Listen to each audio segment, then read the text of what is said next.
যারা Agarpara mission school তৈরি করেছিল তারাই আগরপাড়া মিশন স্কুলকে ধ্বংস করে দেয় শুধুমাত্র রাজনীতির খেলায়। যাকে ভালো করেছে। এদিকে আবার আগরপাড়া মিশনের জমি দুটি ভাগে ভাগ হয়ে যায়।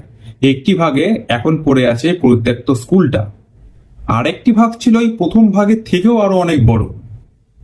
সেই ভাগে ছিল গির্জা, অনাথ আশ্রম এবং মিশন হাউস। আগরপাড়া মিশনই যখন রইল না, তো এই মিশন হাউস দিয়ে কি হবে? 1927 সালে এক পর্তুগিজ শিল্পপতি নাম BN ইলিয়াস আগরপাড়ায় আসেন। ওনার ছিল একটি তামাকের ব্যবসা।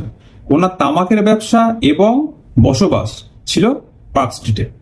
আগরপাড়ায় আসার পর তিনি সেখানে খোলেন একটা বিশাল বড় জুট মিল এবং কিনে নেন ওই মিশন হাউসটিকে। তার নাম হয়ে যায় তখন রিভার সাইড বাংলো। এই রিভার সাইড বাংলোকে আপনারা অনেকেই চেনেন, সেখান থেকে অনেকে গিয়ে আবার পিকনিকও করে এসছেন, এখন হয়তো কেউ হাওয়াও খেতে যান। কিন্তু তার নাম যে রিভার সাইড বাংলো ছিল সেটা মনে হয় জানতেন না। কিছু মানুষ জানলেও জানতে পারে, বেশি কেউ মনে হয় না জানে, কারণ ওই বাড়িটির নাম এখন বর্তমানে সাহেব কুঠি।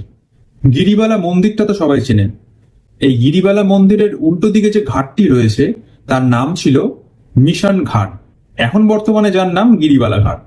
আগে সেই ঘাটের নাম ছিল মিশন ঘাট। এই যে পরিত্যক্ত স্কুলটি দেখছেন, ঠিক এর পাশ দিয়ে এই সোজা যে রাস্তাটা বেরিয়ে গেছে তার বাঁ দিক দিয়ে চলে গেলে আপনি এই গিরিবালা ঘাট পেয়ে যাবেন। আগরপাড়া সম্বন্ধে এটি আমার তৃতীয় এবং শেষ পর্ব। পরবর্তী পর্বের জন্য চোখ রাখুন আমার এই চ্যানেলে। নোটবুক।